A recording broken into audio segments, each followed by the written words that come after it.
السلام علیکم ورحمۃ اللہ وبرکاتہ۔ ڈاکٹر نے حدید کو ایک کمرے میں لٹا دیا اور اسے بتایا کہ وہ ٹھیک ہونے تک یہیں رہے گا۔ اس نے اندر سے اسے دودھ اور پھل لا دیے اور لوزینہ کو ایک اور کمرے میں لے گیا۔ دوسرے دن لوزینہ اور اس کی سہیلی نے کیمپ کی جاسوسی کی، ڈسپنسری میں گئیں، مریض قیدی وہاں لے جائے گئے۔ دونوں لڑکیوں نے پہرے دار کے ساتھ گپ شپ لگائی اور اپنے خصوصی ڈھنگ سے باتیں کر کے معلوم کر لیا کہ حدید کی گمشدگی سے کیمپ میں کوئی تبدیلی نہیں آئی اور وہاں کوئی ہلچل نہیں۔ دن گزرتے گئے۔ ڈاکٹر کو چونکہ منہ مانگی قیمت اور اجرت مل رہی تھی، اس لیے اس نے حدید کو چھپائے بھی رکھا اور اس کا علاج پوری توجہ سے کرتا رہا، اسے مقوی غذا بھی دیتا رہا۔ لوزینہ شام کے بعد وہاں جاتی، کچھ دیر حدید کے ساتھ بیٹھتی اور بہت دیر ڈاکٹر کے کمرے میں گزارتی۔ اس روز مرہ کے معمول میں 20 روز گزر گئے اور حدید کے زخم مندمل ہو گئے، اس کی صحت بھی بحال ہو گئی۔ لوزینہ نے ڈاکٹر سے کہا کہ وہ کل رات کسی بھی وقت حدید کو لے جائے گی۔ دوسرے دن اس نے اپنی سہیلی کو استعمال کیا۔ چھوٹے عہدے کا ایک افسر اس کی سہیلی کے پیچھے پڑا رہتا تھا۔ سہیلی نے اس افسر کو جھانسا دیا اور لوزینہ نے اس کے ٹرنک سے اس کی وردی نکال لی جو اس نے حدید کو پہنا دی۔ گھوڑے کا انتظام مشکل نہ تھا، وہ بھی ہو گیا۔ یہ اہتمام اس لیے کیا جا رہا تھا کہ شہر کے ارد گرد مٹی کی بہت اونچی دیوار تھی، اس کے 4 دروازے تھے جو رات کو بند رہتے تھے۔ ان دنوں دن کے وقت یہ دروازے کھلے رکھے جاتے تھے کیونکہ سلطان ایوبی کے آنے والے حملے کے لیے فوجوں اور ان کے سامان کی آمد و رفت جاری رہتی تھی۔ سورج غروب ہونے سے کچھ دیر پہلے قلعے کے بڑے دروازے کی طرف ایک صلیبی افسر گھوڑے پر جا رہا تھا۔ اس کی کمر سے لٹکتی ہوئی تلوار مسلمانوں کی طرح ٹیڑھی نہیں سیدھی تھی اور اس کا دستہ صلیب کی شکل کا تھا۔ وہ ہر لحاظ سے صلیبی تھا۔ دروازہ کھلا ہوا تھا جس سے اونٹوں کا ایک کارواں رسد سے لدا ہوا باہر جا رہا تھا۔ ظاہر یہی ہوتا تھا جیسے یہ گھوڑا سوار افسر اس کارواں کے ساتھ جا رہا ہو۔ وہ دروازے کے پاس پہنچا تو صلیبیوں کی انٹیلیجنس کا سربراہ ہرمن گھوڑے پر سوار دروازے میں داخل ہوا۔ وہ کہیں باہر سے آ رہا تھا۔ اس نے اس افسر کو دیکھا اور مسکرایا، مگر اس افسر نے مسکراہٹ کا جواب مسکراہٹ سے نہ دیا۔ ہرمن چند قدم اندر کو آیا تو اس نے گھوڑا روک لیا۔ اسے 200-300 قدم دور لوزینہ کھڑی نظر آئی، جس نے ہرمن کو دیکھا تو وہاں سے تیزی سے اپنے ٹھکانے کی طرف چلی گئی۔ علی بن سفیان کی طرح ہرمن بھی ماہر جاسوس اور سراغ رساں تھا۔ اس نے فوراً گھوڑا دروازے کی طرف گھمایا اور ایڑ لگا دی۔ وہ اپنا ایک شک رفع کرنا چاہتا تھا۔ اس نے گھوڑے کو ایڑ لگائی تو گھوڑا دوڑ پڑا۔ باہر جا کر ہرمن نے دیکھا کہ جو افسر اس کے پاس سے گزرا تھا وہ اتنی دور نکل گیا تھا کہ اس کے تعاقب میں جانا بیکار تھا۔ اس گھوڑ سوار نے دروازے سے نکلتے ہی گھوڑے کو ایڑ لگا دی تھی۔ گھوڑا بہت تیز رفتار تھا۔ ہرمن اسے دیکھتا رہا اور وہ صحرا کی وسعت میں گم ہو گیا۔ لوزینہ نے حدید کو آزاد کرا کے صلہ دے دیا تھا۔ ہرمن نے گھوڑا موڑا اور تیزی سے اندر گیا۔ وہ سب سے پہلے مسلمانوں کے کیمپ میں گیا اور وہاں کے انچارج سے حدید کی نشانیاں بتا کر پوچھا کہ وہ کہاں ہے۔ کچھ پتہ نہ چلا۔ جس خیمے میں حدید کو رکھا گیا تھا وہاں کے رہنے والوں نے بتایا کہ ایک صبح وہ یہاں سے غائب تھا۔ وہ سمجھے کہ اسے ادھر ادھر کر دیا گیا ہے۔ ہرمن کا شک یقین میں بدل گیا۔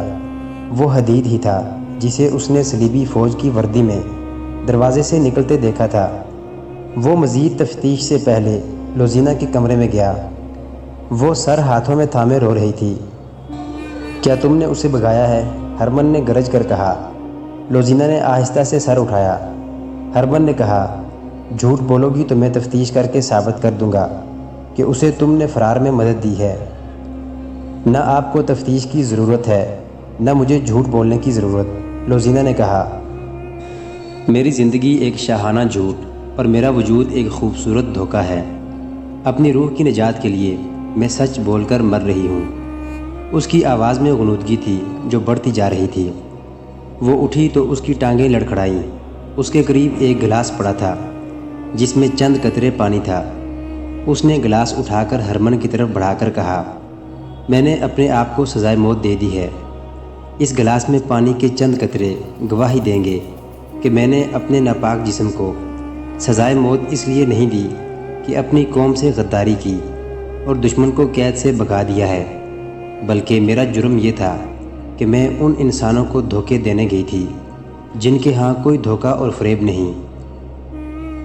ان میں سے 4 انسانوں نے میری وہ عزت بچانے کے لیے جو میرے پاس تھی ہی نہیں 10 ڈاکوؤں کا مقابلہ کیا۔ پھر ایک انسان نے مجھے اپنا جسم کٹوا کر ڈاکوؤں سے چھینا۔ مجھے نیکی اور بدی، محبت اور نفرت کا فرق معلوم ہو گیا۔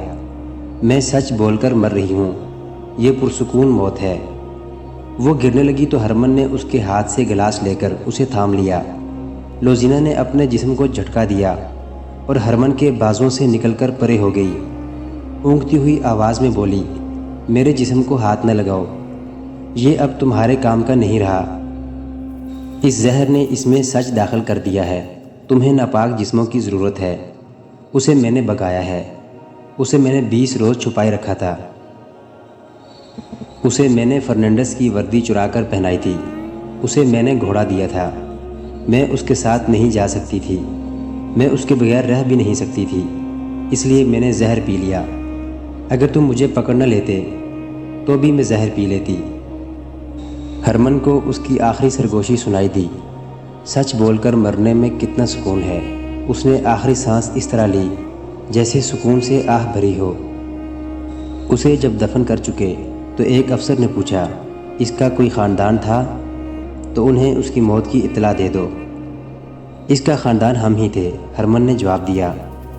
اسے 10-11 سال کی عمر میں کسی قافلے سے اغوا کر کے لائے تھے۔ صلاح الدین ایوبی کی فوج کو کوچ کیے تیسرا دن تھا۔ صلیبیوں نے اسے راستے میں روکنے کے لیے فوج بھیج دی تھی۔ حملہ چونکہ کرک پر آ رہا تھا، اس لیے صلیبیوں نے شوبک سے زیادہ تر فوج کرک بھیج دی تھی۔ اس کا ایک حصہ شام کی طرف بھی بھیج دیا تھا تاکہ نور الدین زنگی مدد کے لیے آئے تو اسے کرک سے کچھ دور روکا جا سکے، اور اس فوج کا کچھ حصہ سلطان ایوبی کو راستے میں روکنے والی فوج کو دیا گیا تھا۔ سلطان صلاح الدین ایوبی نے اپنی فوج کو 3 حصوں میں تقسیم کر کے کوچ کرایا تھا اور تینوں کو دور دور رکھا تھا۔ وہ جب اس مقام پر پہنچ گیا جہاں صلیبیوں سے ٹکر ہونی چاہیے تھی، اس نے تینوں حصوں کے کمانڈروں اور ان کے ماتحت کمانڈروں کو اپنے خیمے میں بلایا۔ ہم اس مقام پر آ گئے ہیں جہاں مجھے راز فاش کر دینا چاہیے۔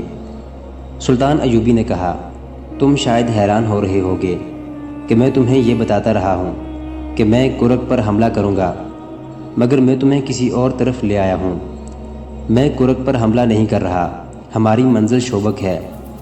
ایک سوال تم سب کو پریشان کر رہا ہے کہ میں نے ان 3 جاسوسوں کو، جن میں ایک عالم تھا اور 2 لڑکیاں، کیوں رہا کر دیا تھا اور انہیں محافظ کیوں دیے تھے؟ اس سوال کا جواب سن لو۔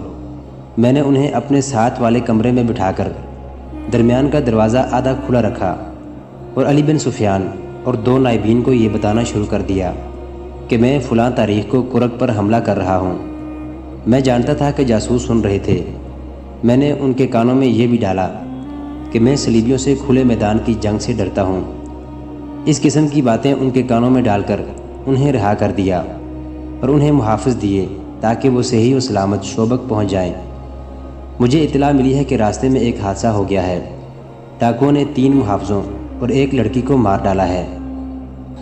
4تھا محافظ کل رات شوبک سے واپس آ گیا ہے۔ وہاں ہمارے جو جاسوس ہیں انہوں نے اطلاع دی ہے کہ عالم جاسوس زندہ شوبک پہنچ گیا تھا، جس نے میرا دھوکہ کامیاب کر دیا ہے۔ صلیبیوں نے اپنی فوج میری مرضی کے مطابق تقسیم کر دی ہے۔ اس وقت تمہاری فوج کا بائیں والا حصہ صلیبیوں کی بہت بڑی فوج کے بائیں پہلو سے 4 میل دور ہے۔ اس نے بائیں حصے کے کمانڈر سے کہا، آج سورج غروب ہونے کے بعد تم اپنے تمام گھوڑ سوار دستے سیدھے آگے 2 میل لے جاؤ گے، وہاں سے اپنے بائیں کو ہو جانا، 4 میل سیدھا جانا، پھر بائیں کو جانا، اور 2 میل پر تمہیں دشمن آرام کی حالت میں ملے گا۔ حملہ کرنا تم جانتے ہو، یہ تیز حلہ ہوگا۔ راستے میں جو کچھ آئے اسے کچلتے ہوئے نکل آؤ اور اپنی اسی جگہ پر آ جاؤ جہاں سے چلے تھے۔ دوسرا حصہ شام کے بعد سیدھا آگے بڑھے گا، 8-9 میل جا کے بائیں کو ہو جائے گا۔ تمہیں دشمن کی رسد اور قافلے ملیں گے۔ اس کے علاوہ تم دشمن کے عقب میں ہوگے دن کے وقت دشمن بائیں والے حصے کے تعاقب میں آئے گا، لیکن تم سامنے کی ٹکر نہیں لوگے۔ دن کو بہت پیچھے آ جاؤ گے، رات کو پھر حملہ کرو گے اور رکو گے نہیں۔ محترم ناظرین، صلاح الدین ایوبی کی زندگی کے واقعات پر مشتمل سیریز دیکھنے کے لیے چینل کو سبسکرائب ضرور کر لیں۔ گزشتہ اقساط دیکھنے کے لیے چینل پر پلے لسٹ کا وزٹ کریں۔ ویڈیو کو لائک اور شیئر ضرور کیجیے۔ کمنٹ باکس میں اللہ اکبر ضرور ٹائپ کریں۔ اللہ آپ کا حامی و ناصر ہو۔